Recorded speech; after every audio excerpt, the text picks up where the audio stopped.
4월 15일 수요일 매일 묵상을 시작하도록 하겠습니다. 오늘의 본문 말씀은 창세기 25장 19절에서 34절까지의 말씀입니다. 오늘 본문은 특별히 이삭의 가족사를 다루고 있는데요. 표면적으로는 그리 좋아 보이지는 않습니다. 먼저 오늘 본문에서 알려주는 특이사안은 21절에 리브가가 임신하는 것이 힘들다는 사실을 알려주고 있어요. 그런데 성도님들, 이렇게 말씀드리면 이상할지 모르겠는데요. 긴장감이 있습니까? 사실 저는 하나도 긴장감이 없습니다. 왜냐하면은 우리는 리브가가 한 명도 아니고 쌍둥이를 낳을 것을 너무나도 잘 알고 있기 때문이죠. 그렇다면 조금 더 긴장감이 느껴지지 않는 이 사실을 왜 기록하고 있는 것일까요? 이유는 바로 뒤에 나타나는데요. 21절 후반부에 이삭이 아내 리브가를 위해서 여호와께 간구했고 그 간구를 들으셨으므로 그 아내 리브가가 임신했다는 사실을 알려주기 때문인데요. 사실 조금 극단적으로 이야기하자면 이삭이 아내 리브가를 위해서 간구하지 않았다면 리브가가 임신하지 못했을까요? 저는 그렇게 생각하지는 않거든요. 지금 본문이 이야기하는 것은 한 가지인데요. 리브가가 임신하지 못하다가 임신하게 된 이유는 이삭의 간구 때문이 아니라 이삭의 간구가 알려주고 있는 것은 오로지 리브가의 임신은 하나님의 뜻과 계획에 의해서 이루어졌다는 사실을 여호와께서 이삭의 간구를 들으셨다라 하는 그 구절로 통하여 알려주고 있는 것으로 보입니다. 그리고 나서 리브가가 임신하는 것으로 경사스러운 분위기를 연출하는 것이 아니라 22절부터 바로 그 아들들이 리브가의 태 속에서 서로 싸운다고 이야기하면서 긴장감을 만들어내고 있는데요. 사실 이것이 어떤 느낌인지를 우리는 알기가 쉽지는 않습니다. 도대체 태 속에서 싸운다는 것이 사실 우리가 어떤 모습일지가 전혀 연상이 되지 않거든요. 그러나 여기에서 싸운다라는 히브리어의 단어가 라짜츠라는 단어인데요. 의미 자체가 깨뜨리다, 눌러부수다, 산산조각 나다라는 의미를 가지고 있기 때문에 지금의 싸움으로 결국 산산조각이 날 것을 의미하고 있는 것으로 보입니다. 그리고 사실 중요한 부분이 있는데요. 리브가가 어떻게 할지 당황스러움을 여호와께 드러내자 23절에 두 국민이 네 태중에 있구나, 두 민족이 네 복중에서부터 나누이리라. 이 족속이 저 족속보다 강하겠고 큰 자가 어린 자를 섬기리라고 이야기하셨는데 정확한 것은 지금 이 이야기를 여호와께서 그에게 이르시되 라고 해서 여호와께서 누구에게 이야기하는지 사실 조금 혼란스럽게 하지만 원문이나 영어 성경은 모두 그녀에게이기 때문에 리브가에게 여호와께서 말씀하신 것이 분명해 보입니다. 그리고 더 분명한 것은 이런 사실에 대해서 이삭은 듣지 못한 것으로 보인다는 점이죠.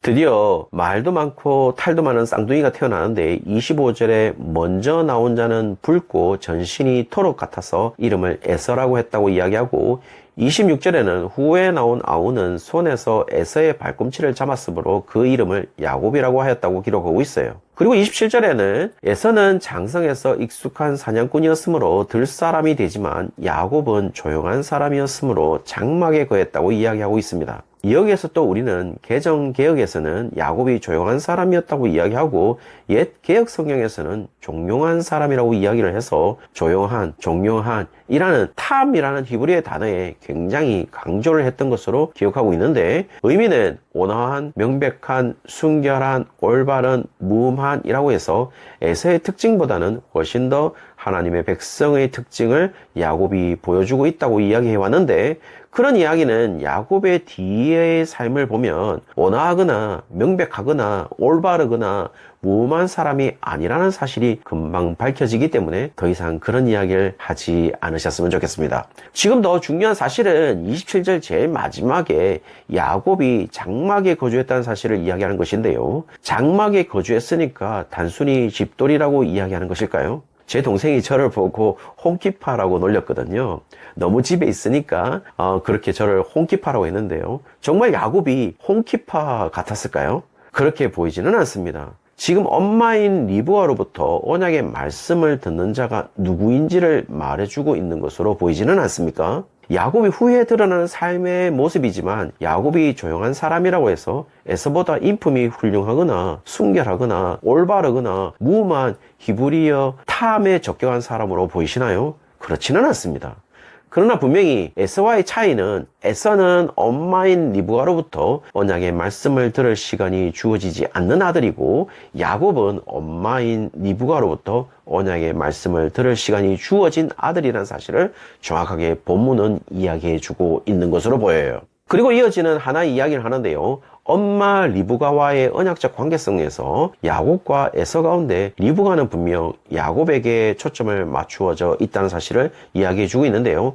갑자기 28절에 이삭은 에서가 사냥한 고기를 좋아했기 때문에 에서를 사랑했다라는 사실을 이야기해 주고 있습니다. 분명 비교의 대상은 야곱이겠죠. 왜냐하면 바로 뒤에 리브가는 야곱을 사랑했기 때문임을 이야기하고 있거든요. 또 여기에서 부모의 편애 때문에 에서가 삐뚤어졌다고 제발 이야기하지 마세요. 그리고 특별히 이삭에게는 에서를 사랑하는 것이 당연한 것인데 많은 목사님들이 리브가가 야곱을 더 사랑한 점에 대해서 상당히 인문학적 접근으로 결국 형제의 문제는 리브가에게 더 큰 책임이 있다고 자꾸 말씀하시는데 이제는 그런 말씀을 멈춰 주시기 바랍니다. 이 부분을 인문학적 접근을 하지 마시길 바랍니다.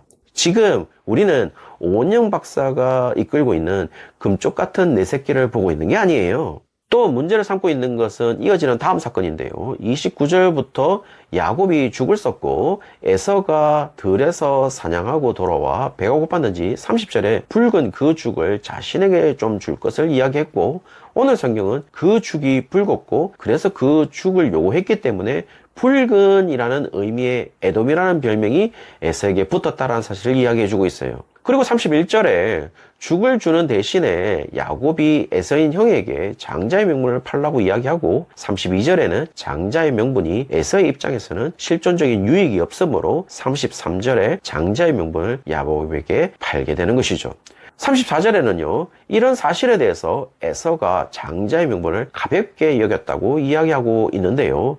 여러분 어떻습니까? 사실 조금 이상하지 않나요? 왜냐하면 장자의 명분이 그렇게 한다고 해서 넘어가는 것일까요? 아버지 이삭에게 이렇게 되어서 이제 장자의 명분이 동생인 야곱 저에게로 넘어왔습니다 라고 한다면 과연 아버지 이삭은 수긍할까요?